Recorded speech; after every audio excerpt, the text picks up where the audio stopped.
কেরে এ সোরা বনানি যাবো? হ্যাঁ স্যার যাবো, 50 টাকা লাগবি। এর থেকে এক নেতাই 50 টাকা? দিন তো তুরি গেরে রে। স্যার 50 টাকায় গেলে ওঠেন। আচ্ছা চ কি আর করার। স্যার চলে যাচ্ছি, ভাড়া দেন। মাত্র 20 মিনিটেই চলে আসলাম, আর 20 মিনিটেই তুই 50 টাকা লিবু কেরে? আচ্ছা আমাকে একটা জিনিস কত তুই, কি কমু স্যার? এই যে তুই 20 মিনিটে 50 টাকা লিচ্ছু, তাহলে ঘন্টায় হচ্ছে 150 টাকা।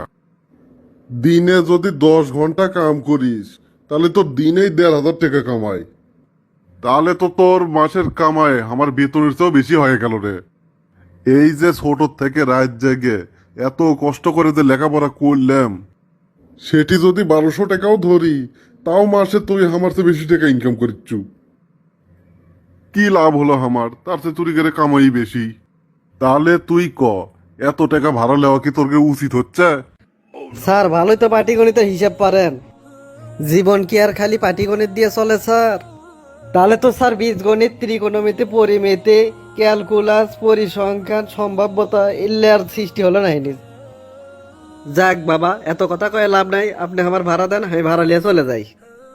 থাম থাম যা আসেনি, তুই আগে হামাক ক, তুই বীজগণিত, ত্রিকোণমিতি, ক্যালকুলাস ইল্লা জানিস কেঙ্কা করে? আর এই কয় মিনিটেই 50 টাকা লিচ্ছু, তারপরেও তোর কাছে ছোট লোকই কমে না। স্যার বীজগণিত, ত্রিকোণমিতি, ক্যালকুলেশন হিসাবে পরে যাচ্ছি। 20 মিনিটে 50 টাকার জন্য ইনকে করে করছেন তো?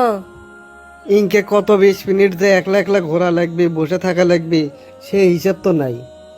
এলে ছাড়াও যেমত আবার বসে থাকা লাগে, তখন তো কেউ ভাড়া বেশি দেয় না স্যার।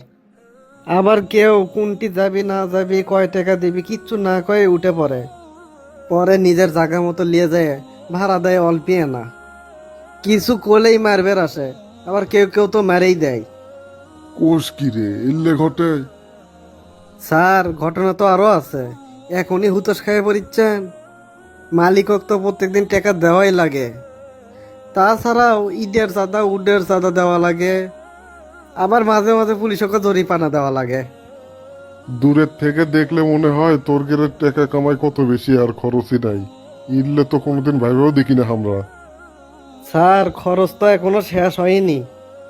এমনিই তো গাড়ির ই কাম উ কাম করাই লাগে। তার মধ্যে আবার বড় বড় বাস ট্রাক করা তো মানুষই মনে করে না। এনাহিনি ঠেকলেই দেয় একা লাগে। সেই দিনের কাম করাতে করাতে তো দিনের কামাই শেষ হয়ে যায় স্যার।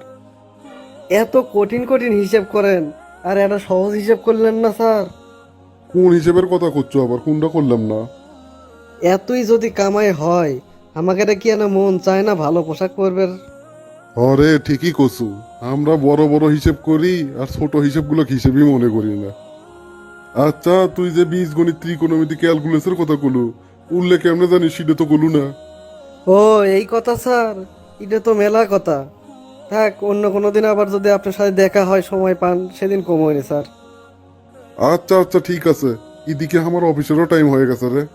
থাক আজকে যাই। বন্ধুরা, দূর থেকে দেখে সবকিছু সহজ মনে হয়, কাছে আসলে তারপরে বোঝা যায় কোনটা কত কঠিন। দয়া করে দূর থেকে দেখে না বুঝেই আগেই বিচার করবেন না। কোনো কাজই ছোট না, তাই সকল পেশার মানুষকে সম্মান করুন। আমাদের সবারই নিজস্ব সমস্যা ও নিজস্ব কষ্ট আছে।